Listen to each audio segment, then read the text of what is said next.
지난주에 이어서 220쪽 제가 가지고 있는 책 죄는 세계의 본질에 속하지는 않지만 인간을 통하여 세상에 들어온 것이다. 그 때문에 모든 창조보다 더 강력한 신적 은총의 능력으로 말미암아 죄가 세계로부터 다시 추방될 수 있다. 그렇죠? 죄는 원래 없었던 거였죠. 하나님의 창조의 모든 사역으로 모든 세계가 지어졌을 때 죄는 하나님이 만드시지 않았어요. 죄는 어떻게 들어왔습니까? 아담의 불순종으로 죄가 들어왔죠. 그리고 그 죄로 말미암아 사망이 인류 가운데 들어온 거예요. 이런 걸 우리가 신학에서는 우연적이다, 액시덴탈리스, 그러니까 사고가 일어났다 이 말인 거죠. 우연하게 들어왔다 이렇게 말을 합니다. 하나님이 의도하지 않은 거예요. 의도하지 않았는데 죄로 말미암아 불순종으로 말미암아 그것 때문에 죄가 들어오고 또 그 죄로 인하여 사망이 들어오고 이렇게 된 거라는 거죠. 그러면 이 죄를 제거하려면 다시 하나님의 강력한 신적 은총의 능력이 필요하겠죠. 우리가 주일날 오후에도 제가 잠깐 말씀을 드렸잖아요. 창조가 있고 새 창조가 있지 않습니까? 그때 제가 이런 설명을 드렸어요. 창조 때 말씀으로 창조하셨고, 그렇죠? 모든 세계가 하나님의 말씀으로 지어진 줄 우리가 아나니 이렇게 했죠. 그 다음 새 창조에서는 그러면 하나님이 무엇으로 하셨다? 여전히 동일한 하나님의 말씀으로 했다는 거죠. 그런데 이때 말씀은 특별히 무슨 말씀?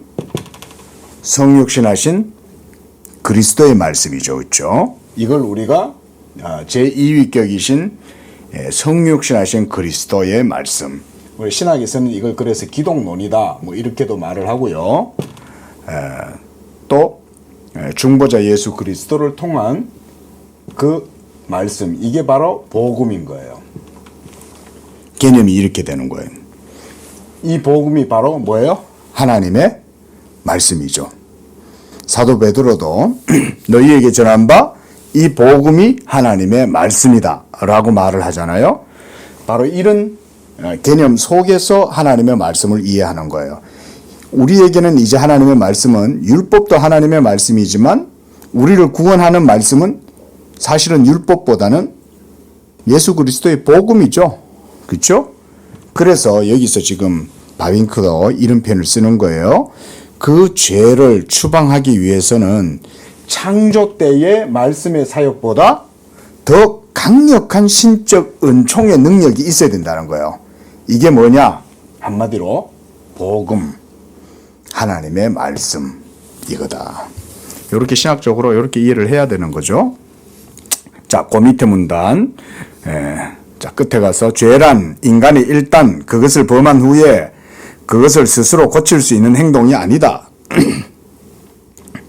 죄를 지은 후에는 마치 아무 일도 없었던 것처럼 더 이상 그대로 있을 수가 없다. 인간이 그의 생각과 상상, 그의 욕망과 의지 속에 죄를 품은 그 순간부터 그 안에는 놀라운 변화가 일어났다. 죄가 그때부터 효력을 발휘하기 시작하는 거죠. 원래는 없었잖아요. 그런데 죄를 범한 후부터는 이것을 자기 스스로는 해결할 수 없는 거예요. 이게 죄라는 것은.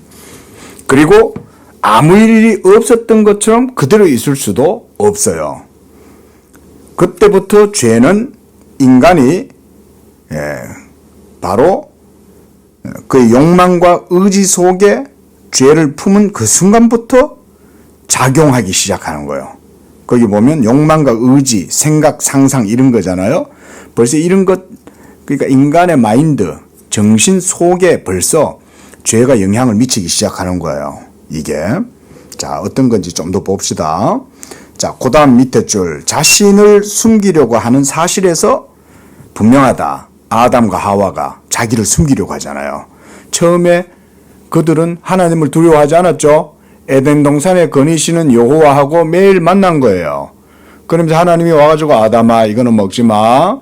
이러면서 하나님의 음성도 듣고 에덴 동산에서 여호와의 얼굴도 뵙고 그랬을 거란 말이죠. 그런데 죄를 짓자 말자 그때부터 숨기 시작하는 거죠. 그런 의식이 어디서 생겨나왔겠냐고요. 원래는 없었잖아요. 그리고 무엇보다 자기들이 벗었다는 것을 몰랐단 말이에요. 벗은 것에 대해서 전혀 부끄러움이 없어. 한번 잘 생각해 보세요. 우리가 전에도 얘기했다시피 창세기 1장에서 3장 안에는 사실은 굉장한 우리의 삶의 어떤 토대, 메타의 영역이 될 만한 그런 주제들이 창세기 1장에서 3장 안에는 많습니다, 사실. 그거를 신학적으로 믿음으로 잘 안 보니까 우리가 창세기 1장에서 3장이 마치 무슨 신화같이 이렇게 설화처럼 여겨지고 이러잖아요. 착각이에요. 그게 아니에요. 자, 오늘 여기서도 한번 봅시다. 아담과 하와가 실오라기 하나 없이 나체로 둘이서 살았는 거예요. 그 하나님의 에덴 동산에서. 그런데도 전혀 부끄러움을 몰랐던 거예요. 예? 오히려 자유롭죠. 그들의 그 상태는 먼저 자유로웠고 또 의로웠고, 그렇죠? 의로웠고 또 만족스러웠겠죠. 어떻게 보면 또 자의식으로 충만한 거죠. 그러니까 어떻게 보면 또 만족스러운 거죠. 의로우니까 만족스럽고, 만족스러우니까 자유롭고, 이런 거죠. 그러니까 죄의식이라는 건 조금도 없어요. 그림자가 없는 거예요. 어두움이 없어요. 이들의 의식 속에는 어두움이 없었다고요. 그런데 하나님의 말씀에 대한 불순종이 일어나자마자부터 그 죄의식이 생겨나기 시작한 거예요. 그런데 죄의식이 생겨났을 때 가장 먼저 했는 게 뭐냐? 서로 벗었음을 보고 부끄러워하기 시작했다는 거예요. 자, 생각해봐요. 이렇게 한번 생각해 봅시다. 우리가 나체다 이러면 우리가 외설적으로 생각할 수 있잖아요. 근데 그렇게 생각하지 말고 어린아이들이 4세, 5세 이런 애들이 벌거벗고 막 다니죠. 여자애들하고 같이 막 목욕탕 가잖아. 4살 이런 애들이. 그럼 부끄러운 거 알아요? 그런 부끄러움에 대한 판단의식이 없으니까 부끄러워하지 않죠. 요즘 목욕탕에 남자애들 몇 살까지 가는지 모르겠어. 에? 나도 어릴 적에 엄마 따라 목욕탕에 가본 기억이 있거든. 우리 건우도 엄마 따라 여탕에 갔다고. 그런데 목욕탕에서 요즘은 이제 아이들이 요즘은 조금 연령이 내려갔어. 몇 세더라? 4세 이상부터인가? 하여간 그런 의식이 이제부터는 생겨나는 거지. 근데 보세요. 왜 그걸 금하겠어요? 아이의 의식이 자라나면서 애가 어떤 감각을 가지는 거지. 그리고 남성과 여성에 대한 감각을 가지는 것 자체는 나쁜 건 아니죠. 그렇죠? 그런데 문제는 뭔가 거기에서 어떤 도덕적이고 윤리적인 어떤 그런 문제를 갈등을 겪는 거잖아. 이걸 보면 아이가. 예? 자기하고 성적으로 다른 존재를 보고 그것으로 인해서 뭔가를 느끼기 시작하는 거죠. 아이들이. 그런데 아담과 하와는 한마디로 순백의 상태인 거예요. 어두움이 없어요. 그들의 의식 속에는. 그러니까 벗고 있다, 입고 있다 라고 하는 것에 대한 어떤 가치 개념, 판단 개념이 없어. 네?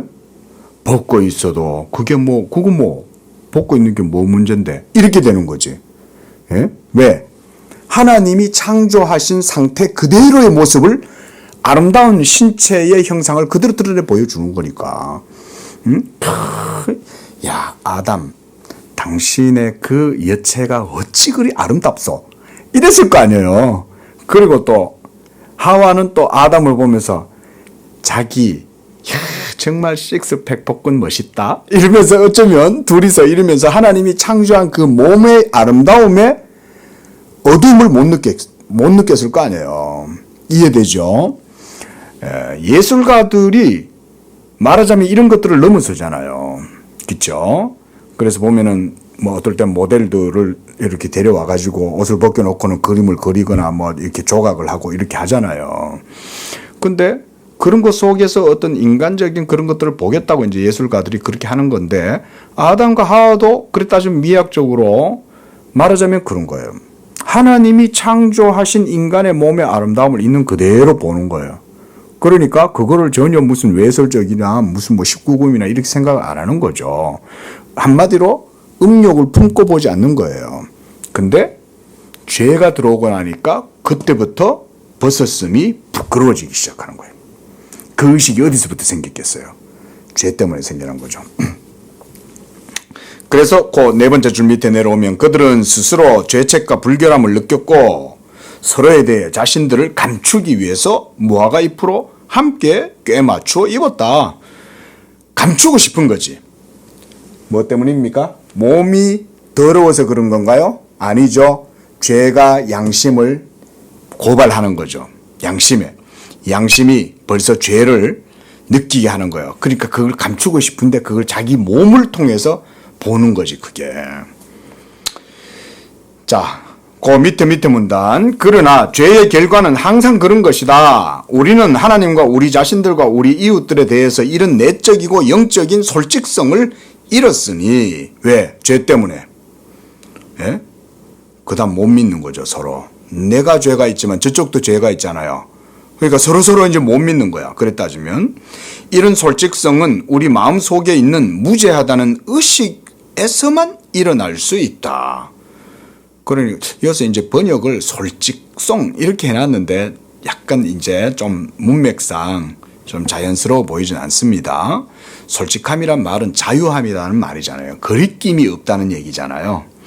거리낌 없이 주변에 있는 다른 사람들과의 관계 속에서도 서로 서먹함이 없고 거리낌이 없이 그러려면 서로 간에 죄가 없으면 되죠. 그죠? 너도 죄가 없고 나도 죄가 없고 한 사람만 죄가 없어도 돼. 두 사람이 있는데 한 사람은 죄가 없어. 그러면 한 사람은 부끄러워하지 않죠. 그죠? 두 사람이 있다면 두 사람 중에 한 사람은 죄가 없어. 한 사람은 죄를 지었어. 그러면 누가 부끄러워하겠어요? 죄를 지은 사람이 부끄러워하겠죠. 그러나 그 사람은 부끄러워하는데 죄를 안 지은 사람은, 죄가 없는 사람은 부끄러워하지 않는 거야. 이게. 예? 그렇게 되겠죠. 그걸 솔직성이다 이렇게 표현해놨지만 어쨌든 그런 의미입니다. 자, 거기서 세 번째 줄 내려가서 아담과 하와의 모든 후손들도 같은 궤를 따라 걸었다. 죄의 보편성은 각자의 의식에 억지로 강요된 사실이요. 경험의 증거와 성경의 가르침에 따라 두말할 필요 없이 확정되는 사실이다. 세계의 모든 공간들과 시간으로부터 이런 죄의 보편성을 나타내는 증거들을 모은다는 것은 결코 어렵지 않다. 자, 죄가 온 세계에 보편적으로 지금 작용하고 있다 이 말인 거죠. 죄는 있다 없다? 있다 이 말인 거예요.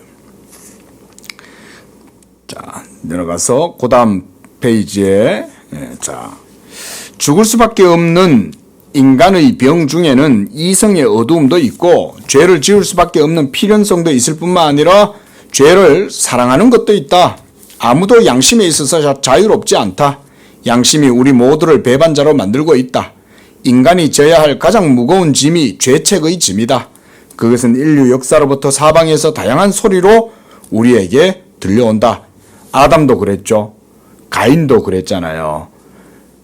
자기가 동생을 죽였지만 아무도 가인이 자기 동생을 죽였다는 사실을 몰랐어요. 그런데 가인은 양심의 가책으로 천지 사방에서부터 자기를 저주하고 책망하는 소리를 들었죠. 그러니까 다른 사람이 나를 죽일까 두렵습니다. 이런 공포심에 사로잡히는 거죠. 그게 바로 죄책이에요. 죄책. 네. 계속 진도를 나가야 되는데 내가 생각이 납니다. 어려서 제가 초등학교 3학년, 4학년 그때쯤, 지금 우리 건우만한 나이대인가 그때쯤이었을 거예요. 동네 어느 날 강에 이제 강변에 이제 여름에 놀러를 갔는데 동네 형이야. 나보다 한 살인가 두 살이 많은 형이 우리 집 근처에 살던 형이었는데 나를 딱 붙들고 가더니 야, 너 따라와 이런 거예요. 왜요? 왜? 이랬더니 너 여기서 망 보고 있어. 과수원에. 왜? 이랬더니 내 저 가서 사과 따고 올 테니까 너 여기서 망 보고 있어. 근데 그 어린 나이에 내가 형이 시키니까 밖에서 이렇게 보고 있는데 이 형이 가수원에 요렇게 담 밑으로 해가지고는 철조망을 요렇게 벌리고는 조그만 하니까 들어가가지고 사관을 따로 들어간 거야. 근데 그게 얼마나 충격적이었는지 지금도 그때 그 충격적인 공포의 기운이 안 잊혀져요. 지금도 선명해. 천지 만물 가운데 어디서 오는지 모르는데 그 양심을 두드리는 소리가 막 어마어마하게 들리는 거야. 내가 그때 정말 까무러칠 줄 알았어. 까무러치는 줄 알았어. 응? 그 어린아이인데도 이 나쁜 행동이잖아. 그죠? 시골에서는 막 쓰리하고 이런 게 옛날에는 뭐 많았거든. 근데 그게 내가 따는 것도 아니잖아. 밖에서 아니 여기서 있으라니까 별로 나하고 친하지도 않는데 나를 갖다가 서 있으라고 망보라 그러니까 망을 보려니까 이거 얼마나 무서워. 망을 보려니까 따먹는 놈이야. 따먹는다고 그 즐거움 때문에 잊어버릴지 모르지만 나는 누가 볼까 안 볼까를 이렇게 내가 워치타워가 돼가지고 있어야 되잖아. 그게 너무 두려운 거예요. 그게 지금까지도 안 잊혀져요. 그때 그 공포스러운 느낌이. 그게 바로 제 책이죠. 그래서 여기서도 보면 사방에서 다양한 소리로 우리에게 들려온다는 거예요. 이게 모든 창조 세계가 선하게 지어졌죠. 그러니까 사실은 그런 보편성이 있는 거예요. 그거 없다고 하면 안 돼요. 자, 그 밑에 둘째 줄 밑에 마지막에 필연적으로 이르는 인식은 모든 죄와 과오들의 씨가 각 개인의 마음속에 감추어져 있다는 것이다. 마음속에 말하자면 정명법 마음속에 주어져 있는 거죠. 예? 인간의 모든 본성이 근본적으로 악하다고 불평을 해왔다. 철학자들이. 예, 그런데 철학자들이 인간이 악하다라고 이렇게 말을 했다 할지라도 성경적 관점과는 다릅니다. 이걸 아셔야 됩니다. 좀 이따 뭐 불교 얘기도 잠깐 바빙크도 언급을 하던데, 예, 우리가 늘 기억해야 될 거는 성경 공부를 하시면서 여러분들이 성경적 관점이 있습니다. 분명히. 성경적 관점이 분명히 있습니다. 그리고 철학자들의 관점은 기본적으로는 세속적 관점이다. 이렇게 우리가 보편적으로 그렇게 말하면 되겠죠. 세속적 관점이 있어요. 이 세속적 관점 안에는 또 다양한 형태의 부류들이 있겠죠. 그렇죠? 다양한 형태들이 있어요.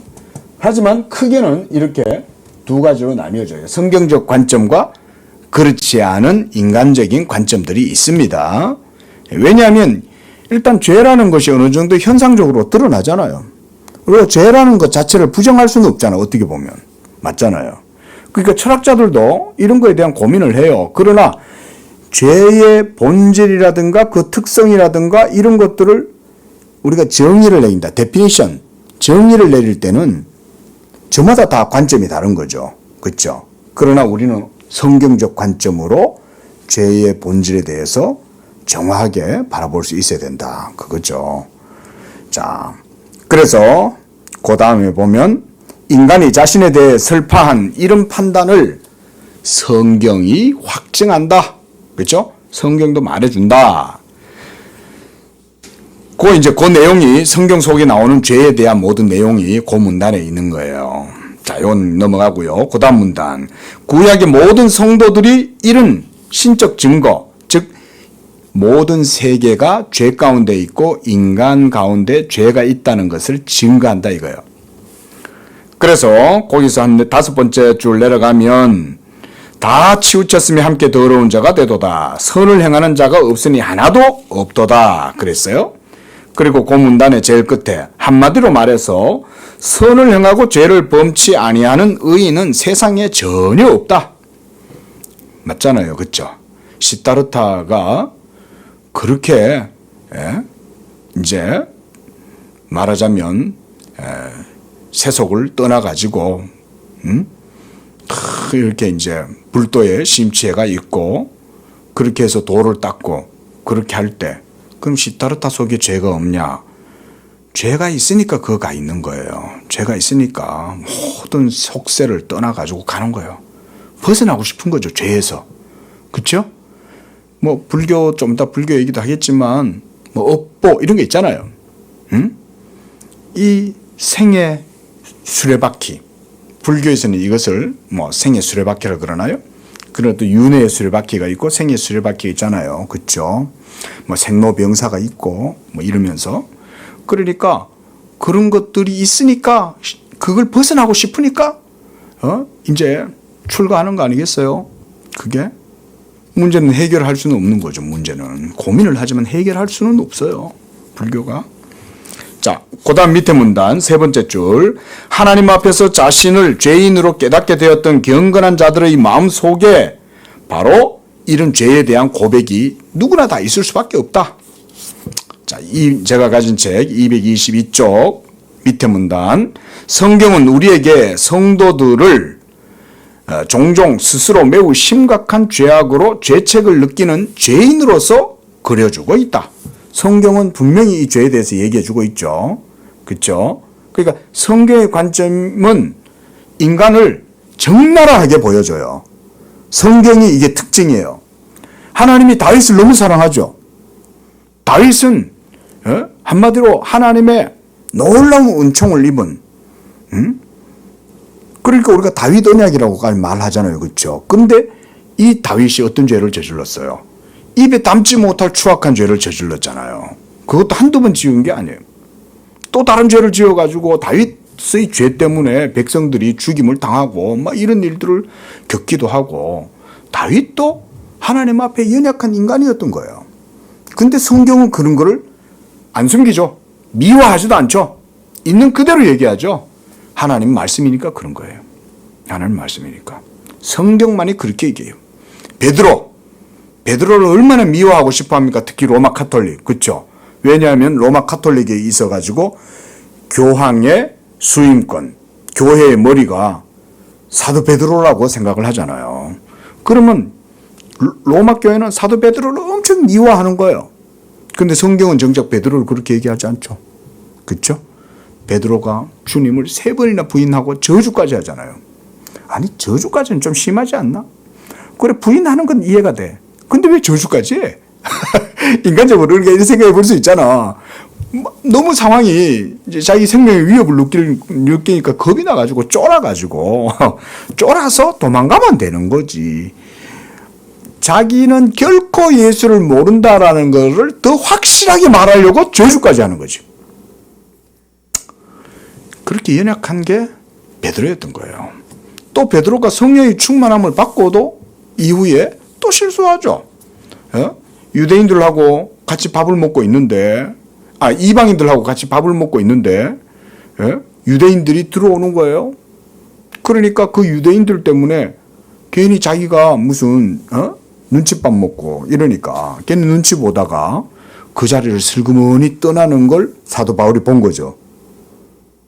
왜 떠나냐 이거지. 사도 바울이 그 자리에서 즉시 딱 갖다 얘기하잖아요.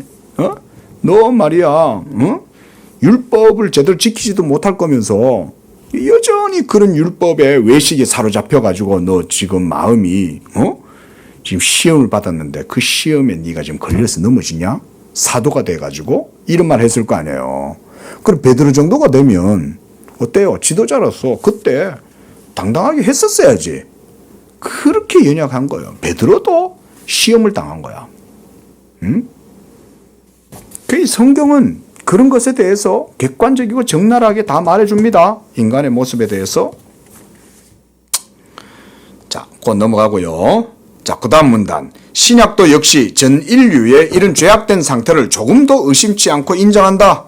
그리고 전 복음 선포는 바로 모든 세계가 죄 가운데 있다는 것에 가정 위에서 세워져 있다. 또 그 문단 중간쯤 내려오시면 마태복음 있죠. 마태복음 9장 12절에서 13절에서 예수께서 말씀하시기를 건강한 자에게는 의원이 쓸데없고 그가 온 것은 의인을 부르러 온 것이 아니라 죄인들을 회개케 하기 위해서 왔다고 했다. 그리고 거기서 5째 줄 내려와서 실제로 예수님께서 13절에서 분명히 말씀하신 것은 하나님은 율법에서 외적인 제사를 원하지 않고 내적인 영적 자비를 원하신다는 것을 바리새인들이 이해했을지라도 세리들과 죄인들과 같이 그들도, 그러니까 바리새인들이요, 바리새인들도 죄악되고 정결되지 못하고 그의 이름으로 회개함이 필요하다는 확신에 이르게 될 것이라는 말이다. 그러니까 자기가 나는 의인이라고 생각하는 사람들은 그러면 의인인가요? 자기가 의인이라고 생각한다고 해서 의인인 건 아닌 거죠. 그렇죠? 바리새인들이 나는 의사가 필요 없어라고 얘기한다고 자기네들이 죄인이 아닌 건 아니잖아요. 자, 그런 말이에요. 자, 223쪽 첫째 문단. 이와 동일하게 사도 바울은 로마서를 시작할 때 온 세상이 하나님 앞에 죄인이며 따라서 율법 행위로 의롭다 하심을 얻을 육체가 없다는 포괄적인 진술로부터 시작했다. 자, 그 밑에 문단. 참으로 이런 죄의 보편성 때문에 세상이라는 낱말, 이 세상이라는 낱말이 아주 나쁜 개념을 취할 만큼 신약에서 복음 선포의 기초는 근본적으로 이런 죄의 보편성이다. 모든 세계는 죄 가운데 있다 이 말이죠. 본래 세계와 그 안에 있는 만물이 하나님으로 말미암아 지은 바 되었으되 죄로 말미암아 그것이 부패되어 이제 대적하는 힘으로써 대적하고 있다. 뭔 말이냐? 죄의 강력한 힘으로 하나님을 대적하고 있는 마치 원수가 된 것처럼 어게인스터가 되어져 있다 이 말인 거예요. 하나님을 대적하고 있는 거예요, 세상이. 왜? 뭐 때문에? 죄 때문에 그러고 있는 거죠. 죄의 특성 자체가 하나님을 미워하고 싫어하는 거예요. 성령을 거스르는 거예요. 그걸 대적하고 있는 거예요. 그 얘기를 이렇게 표현하고 있는 겁니다. 자, 그 밑에 문단. 인간과 세상이 처한 이런 무서운 상황, 죄악된 상황은 당연히 그 근원과 원인이 무엇인가 하는 의문을 일으키게 된다.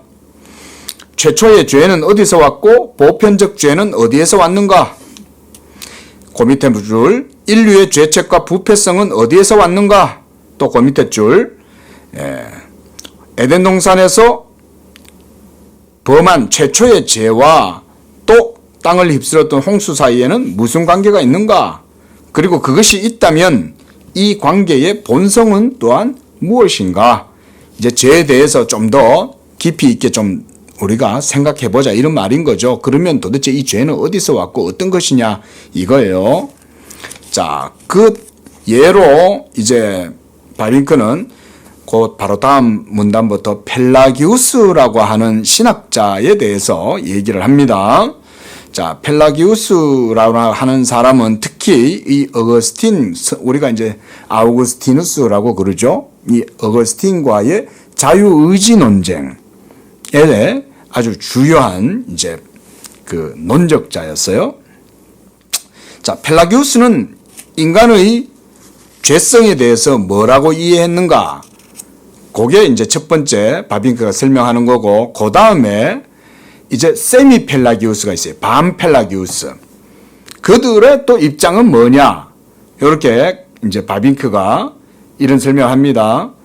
죄에 대한 이해. 이제 죄에 대한 이해를 얘기하기 위해서 말하자면 카운터 파트너를 이제 이렇게 아규먼트를 이런 식으로 하는 거죠. 먼저는 펠라기우스라고 하는 사람을 우스라는 신학자와 그 다음 반 펠라기우스가 또 있어요. 펠라기우스 주의자들. 서로 이제 주장이 서로 좀 다르긴 한데 결국은 성경하고는 안 맞다 이런 말인 거예요. 자, 한번 봅시다. 어떤 건지. 이런 건 이제 공부니까. 자, 펠라기우스와 같이 그런 관계를 전적으로 부정하는 사람들도 있다. 그러니까 성경적인 죄에 대한 이해를 펠라기우스는 반대해요. 왜 그렇게 반대할까요? 자, 그들에 따르면 모든 죄악 행위는 그 자체 그대로 남아있고 인간 본성에는 전혀 변화를 야기하지 않는 행동이다. 자, 여기서 행동, 이걸 주의해야 됩니다. 그러므로 그 다음 순간에 최상의 선한 행위로 말미암아 대체할 수 있다. 그러니까 악한 행동을 할 수도 있지만 악한 행동을 하지 않고 선한 행동을 하면 또 그건 또 선한 행동이 아니냐 이렇게 되는 거죠. 자, 좀 더 볼게요. 그러므로 아담은 하나님의 명령을 어긴 후에도 그의 내적 본성과 성향과 의지에 있어서 아주 동일하게 남아있다. 자, 아담이 타락했다는 말이에요? 타락하지 않았다는 말이에요? 아담은 전적으로 타락한 게 아니라는 거예요. 여기서 이게 펠라기우스의 관점이에요. 다시 하나님의 명령을 어겼어도 그의 내적 본성과 성향과 의지에 있어서는 처음 창조된 아담의 상태 그대로 그런 선을 행하고자 하는 의지의 성향은 남아있다. 이렇게 보는 거예요. 근데 우리는 어떻게 봐요? 이미 하나님의 금하신 과실을 먹으면 그때부터 인간은 타락하고 부패해서 이제는 비참한 상태 가운데로 이르게 된다고 보는 거죠. 그래서 우리가 토탈 디프라비티, 전적인 타락, 이것을 가르치는 거죠. 자, 좀 더 봅시다.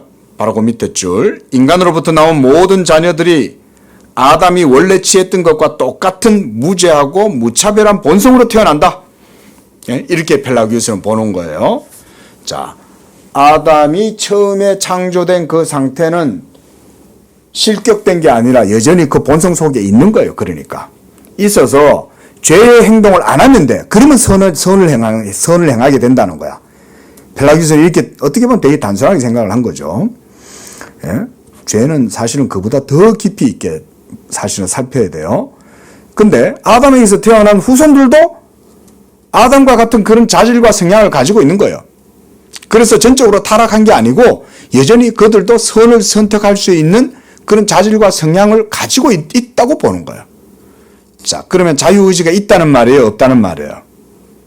도덕적인 행동을 할 수 있는 자율적 선택권, 자유의지가 있다는 말이죠. 이게 펠라기우스가 주장하는 거예요. 좀 더 봅시다. 밑에 계속된 설명이에요. 죄악된 본성이나 성향이나 습성이란 원래 없어요. 펠라기우스가 이렇게 보는 거예요. 없다고 보는 거예요. 왜냐하면 모든 본성은 하나님으로 말미암아 창조되었고 여전히 선하게 남아 있다고 보기 때문에 그래요. 그러나 죄악된 행동들만 있는 거예요. 행동을 죄악되게 하면 그게 이제 죄다 이렇게 보는 거예요. 자, 두 번째 줄. 완전히 자유선택으로만 인격 자체들과 결합되어 있다. 죄악된 행위로부터 그 인격 자체나 그의 이웃하는 다른 사람에게 끼치는 유일한 영향이란 악의 모범이다. 또 그 밑에 그 행위를 하고 싶고 다른 사람들도 이 모범을 따르기 쉽다. 그러니까 사람들이 악을 행할 때는 그 악한 자의 어떤 행동을 따라서 행동을 하면 그게 죄가 되는 거예요. 그러니까 이게 이제 성경적 관점하고 다른 거죠. 그래서 여기서도 모범을 따르기 쉽다 그러잖아요. 그렇죠? 그래서 유일한 영향은 누군가가 막 악한 짓을 해. 근데 그 악한 행동을 하는 걸 보고 다른 사람이 저렇게 하면 되는구나 하고 그 모범을 따라서 행동을 해. 그렇게 하면 그 사람도 같이 또 죄를 짓게 된다 이 말인 거예요. 그러니까 죄의 본성을 어떤 행동과 결과에서 드러나는 것으로 그걸 죄라고 말하는 거죠. 근데 우리는 어때요? 죄는 벌써 우리의 존재 밑바닥 뿌리부터 작용하고 있다고 보는 거죠. 그 펠라기우스는 이런 관점이 없는 거예요. 죄는 악을 행할 때는 다른 사람이 악을 행하는 걸 보고 그걸 흉내내거나 따라하는 거지. 이런 경우 있잖아요. 아이들이 나쁜 환경에서 자라면 나쁜 짓을 하잖아. 이렇게 본 거야. 말하자면. 좋은 환경에서 자라면 그런 아이들은 인격적으로 자라고 좋은 부모들 밑에서 좋은 걸 보면 얘는 선을 행하는 애가 되는 거고 맨날 술 먹고 화투나 치고 바람이나 피우는 그런 부모 밑에서 자라면 얘도 자라가지고 그걸 따라서 모방한다. 그러면 얘도 그때 죄를 짓는다. 이렇게 보는 거예요. 죄인이어서 죄를 짓는다고 안 보는 거예요. 그렇죠? 말하자면 그렇게 설명을 하면 되는 거죠. 그래서 그 바로 밑에 줄에 이렇게 설명해 놨죠. 즉 모방으로부터라고 한다. 그게 죄라는 거예요. 유전된 죄와 같은 그런 것은 없다. 우리는 그렇게 안 보죠. 원죄라고 보잖아요. 그죠? 예? 원죄, 아담으로부터 물려받은 오리지널 신이 있는 거죠. 예? 자, 다섯 번째 줄 밑에 습성과 관습으로부터 동일한 죄악의 길을 걷고 있다고 말한다. 선대에서 나쁜 짓을 저질렀는데 이 녀석이 어려서부터 그걸 보더니 지도 똑같이 저 아비하고 하던 짓을 똑같이 하네. 이렇게 되는 거죠. 예? 그러면 그거는 죄의 씨앗이 그 사람 본성 속에 있어서 그런 게 아니라 모방이라는 거죠. 이해되죠? 자, 그 다음 문단. 보편적 죄악성을 설명하기 위한 펠라기우스의 이러한 시도는 각 점에서 성경과 충돌할 뿐만 아니라 그것은 역시 그렇게 비상적이고 불충분하여 적어도 이론에 있어서는 거의 전적으로 지지를 받지 못한다. 기본적으로 단순한 논리죠. 아주 단순한 논리죠. 눈으로 보이는 현상으로만 원리를 오히려 거꾸로 추론해내는 이런 말 그대로 이상한 논리가 생겨난 거죠. 우리가 어떤 외적으로 드러나는 현상은 외적으로 드러나는 현상 그 자체로 보지 않죠. 그렇죠? 어떤 외적 현상이 외적으로 드러나면 벌써 내면적으로 뭔가가 동기가 있는 거죠. 그거를 살펴야 되는 건데 외면적으로 드러나는 것만 가지고 역으로 뭐 그렇게 생각하는 건 그거는 말 그대로 단순한 논리예요. 자, 그 밑에서 한 5번째 줄 더 내려가서 죄는 우리를 악하고 더럽게 하고 우리의 마음의 평화를 빼앗아가고 후회와 가책을 수반하고 우리 속에서 악의 경향과 기호를 강화하고 마지막에는 우리가 죄의 힘에 대해서 저항할 수 없고 가장 적은 유혹에도 떨어지는 상태로 만들어버린다. 이게 바로 펠라기우스를 반대하는 그런 이제 생각이죠. 죄의 본성은 이런 식으로 작용하죠. 그렇죠? 자, 그 밑에 문단. 특히 그것은 죄들이 아직 외부로부터 인간 속에서 발현되었다는 어떤 경험과 모순된다. 자, 넘어가세요. 그 밑에 문단. 다음 문단. 그러나 우리가 더 잘 아는 다른 점은 환경이란 죄가 우리 안에서 발전하게 되는 동기에 불과하다는 거다. 이게 이제 바빙크의 설명이에요. 이거는. 펠라기우스는 다른 사람들이 하는 환경에서 그거를 따라하는 이런 습관과 습성에 의해서 생겨나는 걸 죄악이라고 봤지만, 그러나 바빙크는 이렇게 설명하는 거죠. 환경이라고 하는 것은 죄가 우리 안에서 발전하게 되는 동기를 제공해 줄 뿐인 거지, 그 자체로 모방이나 습성이나 이런 것에 의해서 죄가 생겨나는 건 아니라는 거죠. 죄는 원래부터 인간의 마음 속에 있는 것이다. 이 말을 하는 거예요. 이게 성경적인 관점이라는 거예요. 자, 죄의 뿌리는 그래서 좀 더 깊이 있고 우리 마음 속에 숨어 있다. 여기도 바빙크가 이렇게 표현하죠. 자, 고문단 제일 끝에 가보세요. 예레미야서 17장 9절에 그렇죠? 만물보다 거짓되고 심히 부패한 것은 사람의 마음이다. 예레미야도 이렇게 말한 거예요. 그래서 누가 능히 이를 알려? 이거를 깨닫기가 쉽지 않은 거예요. 이거를 깨닫기가 쉽지가 않아요. 예?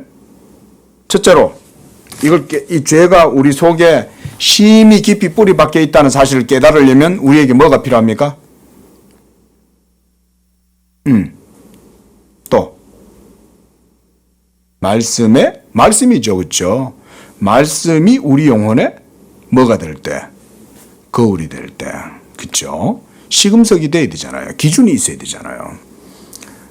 좀 이따 불교 얘기를 바빙크가 언급을 하더라고요. 근데 불교가 왜 죄라고 하는 것을 불교식으로 이해할 수밖에 없냐? 온갖 인생사 살아가는 게, 그렇죠? 이 운명의 수레바퀴, 윤회의 수레바퀴 속에 인생들이 엎어 속에서 막 이 죄업을 짊어지고 살잖아요. 그 속에서 생로병사하고, 그 속에서 뭐야? 8가지의 고통이 있잖아요. 그렇죠? 예. 근데 가만히 생각해보니까 이 불교인들은 눈으로 보니까 인간의 욕망이 결국 모든 것의 원인이다. 이렇게 보는 거죠. 그럼 또 그 욕망은 뭐냐? 이러면서 또 깊이 살펴보니까 인간의 마음 속에 마음 심법이 있더라. 또 이러면서 그런 얘기들 하지만 모두가 다 도덕적 양심을 가지고 하는 거죠. 그렇죠? 양심의 법칙으로만 따져도 엄청 깊어요. 그러니까 불교는 이런 것 속에 막 들어가면서 온갖 잡된 것들을 다 집어넣어. 무슨 천상계가 있고 귀신계가 있고 아라한계가 있고 인간계가 있고 막 이런 식으로 해가지고 무슨 뭐예요? 삼계? 이런 식의 얘기를 하잖아요. 응? 3계 뭐예요? 육법인가요? 예? 근데 그런 것들은 다 만들어내는 거죠. 자기들 나름대로 이제 막 그 뭔가 논리를 만들어내야 되니까. 세상을 이해하긴 이해해야 되는데. 근데 성경은 하나님의 말씀이니까 우리의 내면 속에 하나님의 계명의 빛이 비치면 말하자면 그것이 우리의 영혼에 거울과 같이 작용하는 거죠. 그러면 우리는 우리 자신의 상태를 객관적으로 볼 수 있는 거죠. 그렇죠? 응? 간단하죠? 오히려 이게 훨씬 더 나은 설명 아니에요? 막 복잡하게 뭔 얘기를 많이 하긴 하고 하는데 뭔가는 심각하게 다루는 거는 같은데 논리는 없어. 응? 그러니까 사람의 마음을 안다는 게 쉬운 일이 아닌 거예요. 오직 하나님의 말씀만이 우리에게 우리의 마음을 객관적으로 들여다볼 수 있도록 해줘요. 지금 바빙크는 그런 단순한 논리를 얘기하는 겁니다. 성경에. 자, 그다음 문단. 마지막으로 악한 선례의 모방이요. 인간에게 있어서 죄의 유일한 근원이라면 그 절대적 보편성은 설명될 수가 없다. 그렇죠? 맞잖아요. 당연한 거 아니겠어요? 그런 경우에 펠라기우스는 여기저기에 죄 없이 생활하였던 사람들이 있었다고 말한다. 죄 없는 사람도 있다고 생각했다는 거예요. 그럼 자기는 자기 스스로는 그럼 어떻게? 자기는 그럼 죄가 없는 거야 그러면? 그러니까 위선자인 거예요. 자기가 이런 사람이 있다고 상상하는 것 자체가 거기에 지도 포함된 거 아니야? 응? 우리가 사형 폐지론자들이 있어요. 자, 사형 폐지론자들의 기본적 주장은 잘못된 판결로 인해 가지고 사람이 죽을 수도 있다. 응? 무죄한 사람이 죽을 수 있다. 물론 그럴 수도 있어요. 법관들이 정확하게 판단을 못 내릴 수도 있는 거예요. 그래서 억울하게 사형을 당한 사람도 적지 않게 있었을 거예요. 예? 그렇다고 해서 사형 당해야 될 자들이 또 사형을 못 당하게 되는 건 안 되잖아. 그렇죠? 살아가지고는 뭐 엄청나게 많은 문제를 또 이렇게 파생시키기도 하겠지만 사형 제도 자체에 대해서 우리가 한번 생각을 해봅시다. 극악무도한 죄, 이 사회의 반사회적이고 이 국가의 어떤 큰 질서 자체를 무너뜨릴 만큼 위중한 죄를 저질렀다. 그런데 사형을 안 시켜. 그래서 성경은 기본적으로 저는 사형 제도를 성경은 허락한다고 봅니다. 허락한다. 왜냐하면 그것은 국가에 맡겨져 있는 거예요. 국가의 위정자들의 권한에 하나님이 맡겨두신 거예요. 아니 십자가형도 사형인데 오늘날은 로마 시대보다 더 인권이 뛰어납니까? 그런 건 아니잖아요. 율법에서도 사형을 명하죠. 그렇죠? 그러면 우리는 율법보다 더 뛰어난 윤리적 도덕적 가치를 갖고 있습니까? 그리고 무엇보다 우리는 도덕적입니까? 그만큼? 아니죠. 아니잖아요. 하나님께서 물론 이거는 이제 우리가 성경의 어떤 그런 관점에서 보는 게 아니라 어떤 시민법적이나 국가법 이런 쪽에서 봐야 되겠죠. 사형 제도를. 국가는 사회는 이 세상은 타락하고 부패했기 때문에 자정 능력을 국가가 갖고 있어야 돼요. 있죠.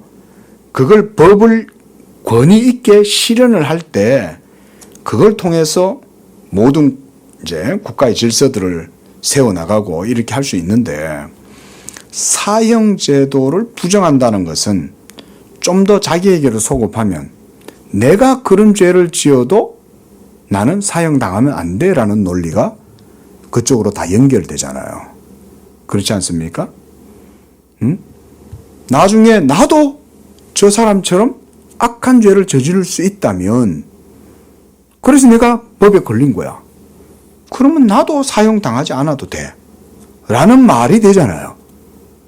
이런 논리가 있어요. 그러니까. 자, 넘어갑시다. 그래서 그 바로 밑에 줄 보면 왜냐하면 땅에서 그리스도를 제외하고 단 한 사람도 모든 죄로부터 자유로운 사람이 없었기 때문이다. 이게 바로 성경에 대한 관점인 거고요. 자, 그 밑에 문단 두 번째 줄. 성경이 이런 정신 아래에서 분명히 말하고 전 인류 역사가 그것에 대해 계속 증명해 왔으며 우리 자신의 마음이 다른 사람들 속에 있는 마음의 올바른 이해의 열쇠이기 때문이다. 성경만이 객관적이다 이 말이에요. 자, 그래서 그 문단까지는 바로 펠라기우스의 주장을, 여기까지는 펠라기우스 주장이에요. 자, 그 다음에 문단부터 봅시다. 다른 사람들, 이 사람들은 반펠라기우스주의자들이에요. 세미펠라기안이에요. 세미펠라기안. 다른 사람들은 이런 생각들의 정당성을 깨달았고 따라서 펠라기우스 교리에 있어서 어떤 변형을 소개했다. 이들은 죄의 절대적 보편성을 나쁜 예의 모방으로부터 순전히 초대될 수 없고 도덕적 부패도 단순히 외부로부터 인간 안에 들어오지 않았음을 인정한다. 또한 그들 스스로가 죄가 인간의 잉태와 탄생의 때로부터 그 안에 거하고 이런 부패된 본성이 그의 부모로부터 취하였음을 고백하지 않을 수 없음을 본다. 그러니까 가만히 보니까 펠라기우스는 너무 나이브한 거야. 어떻게 보면 단순하고.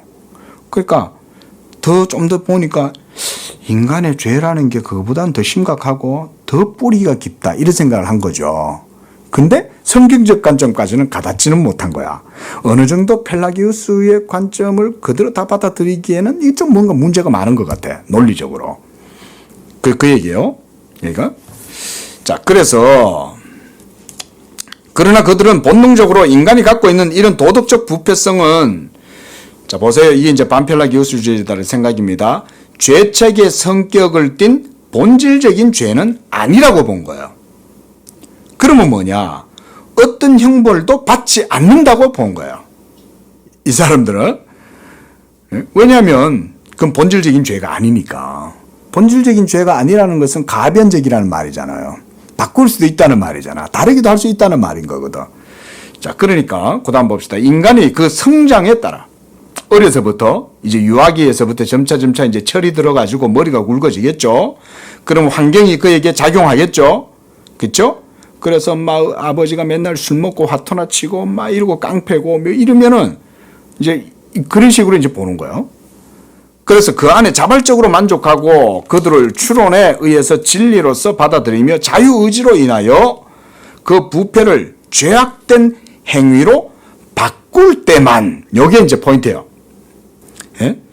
그 부패를 죄악된 행동으로 드러내서 행동을 실행하는 거야.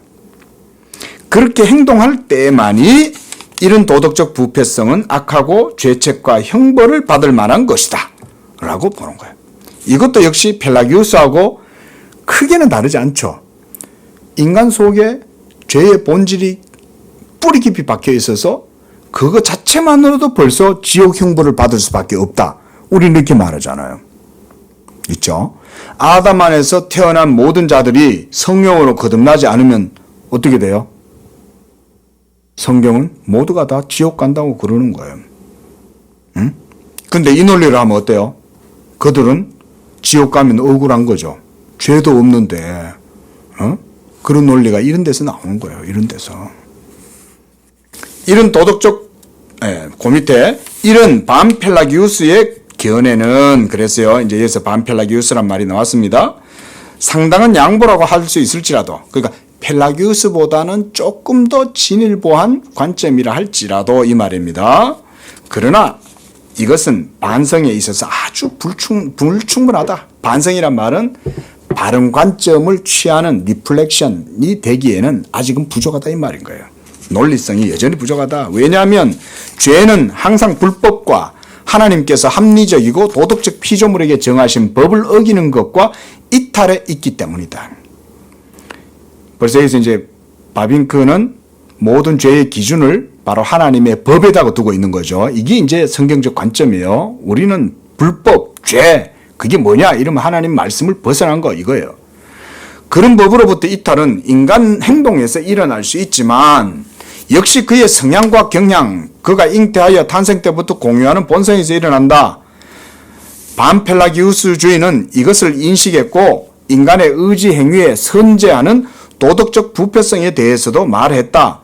그러나 이것을 진지하게 다룬다면 누구나 인간의 본성에 생득적인, 그러니까 날 때부터 가지고 있는 이런 도덕적 부패성 역시 실제는 죄요 죄책이고 따라서 형벌을 받을 수밖에 없다는 결론을 피할 수가 없다. 이게 성경적 관점이죠. 피할 수가 없는 거예요.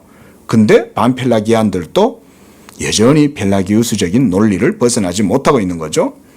둘 중에 하나다. 즉 하나는 인간의 본성은 하나님의 율법과 일치한다.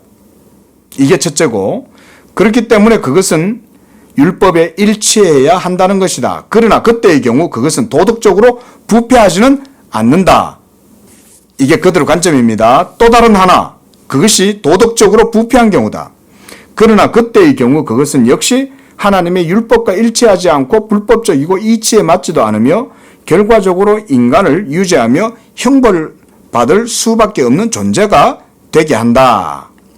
이런 강한 논증에 반박을 일으킬 만한 것은 거의 없다. 그럼에도 불구하고 많은 사람들은 인간이 태어날 때부터 지닌 도덕적 부패성을 뭐라고 표현한다는 거예요? 정욕이라고 애매한 단어를 쓴다는 거예요.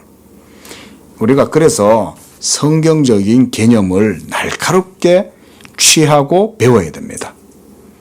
우리 속에 모호한 개념들이 굉장히 많습니다.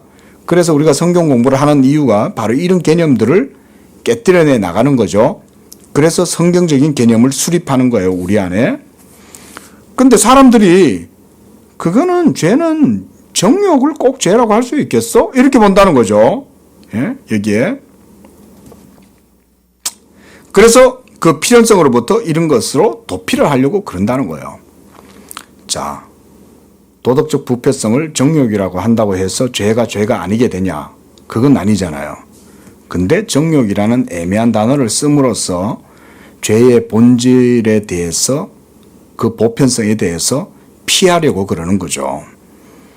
자, 그래서 네 번째 줄 내려와서 신학에서는 그 언어를 거의 배제적으로, 그러니까 정욕이라는 단어요.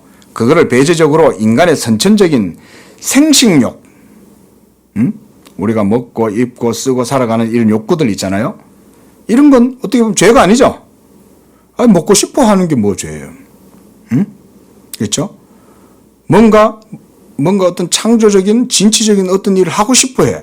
인생을 아주 뭔가 막 멋있고 미학적으로 아름다운 삶을 살고 싶어 해. 이런 욕구 자체는 나쁜 게 아니에요. 그렇다 따지면. 그 지금 바빙크가 그걸 지금 구별시켜 주고 있는 거예요.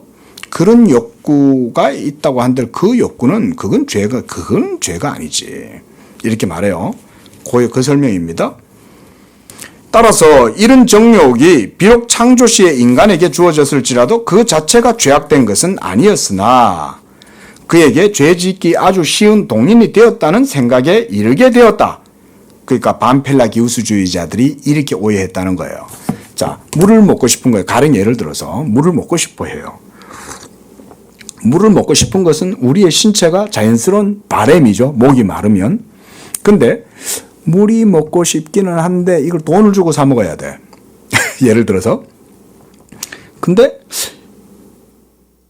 이거를 돈을 주고 사 먹어야 되는데 주인이 안 보여.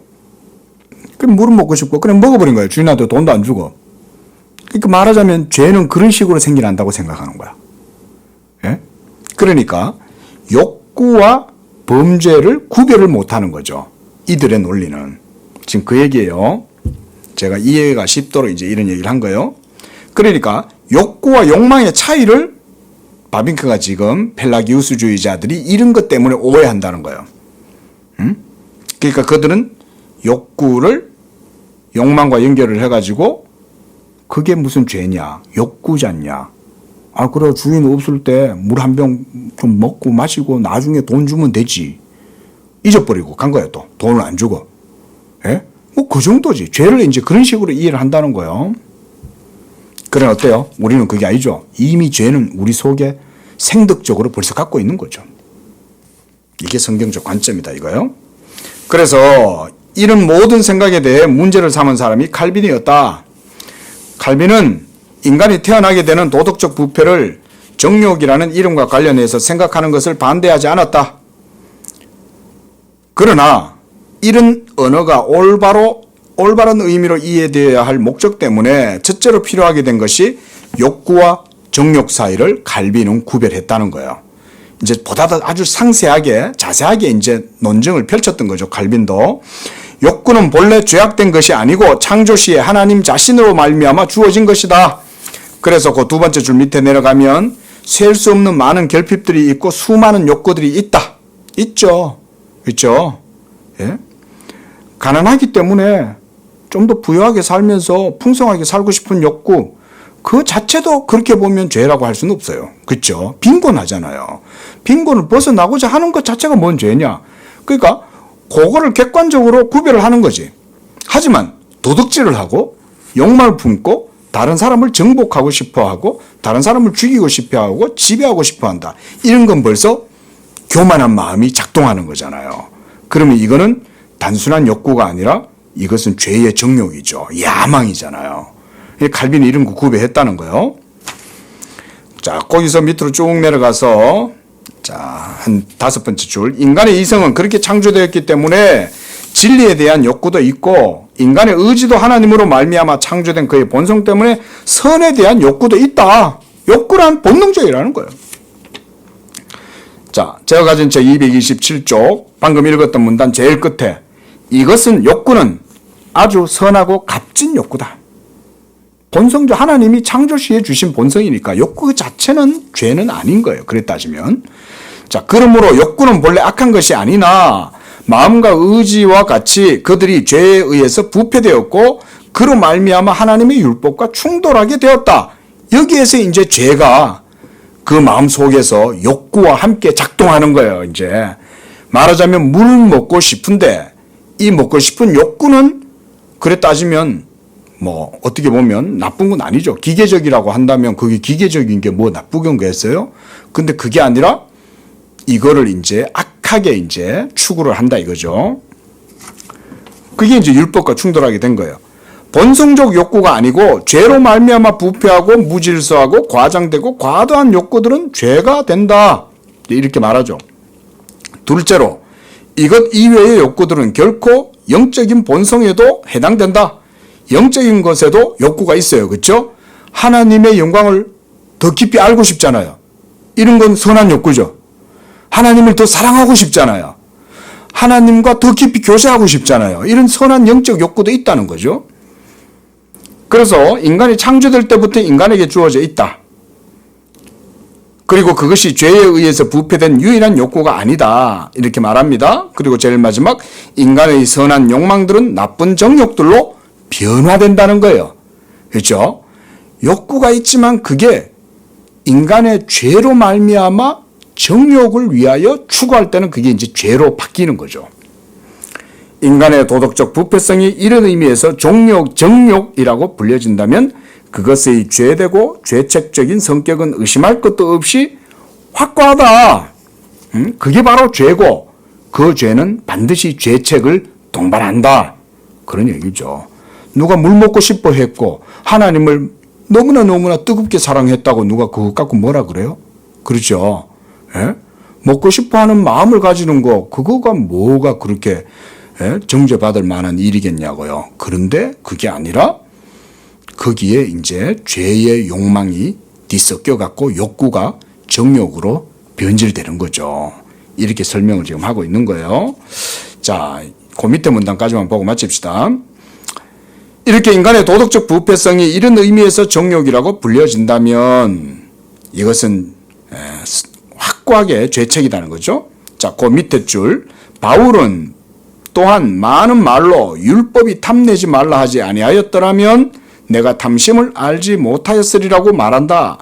바울이 자신을 알게 되고 그의 행동뿐만 아니라 하나님의 율법의 시금석을 어기는 경향과 욕망들을 헤아렸을 때 이들도 역시 부패되었고 더러우며 금지된 것을 향하여 손을 뻗는다는 사실이 그에게 분명해졌다. 바울에게는 하나님의 율법이 죄에 대한 지식의 유일한 원천이고 그것의 유일한 척도죠. 기준이라는 얘기인 거예요. 이게 바로 율법이 시금석이다.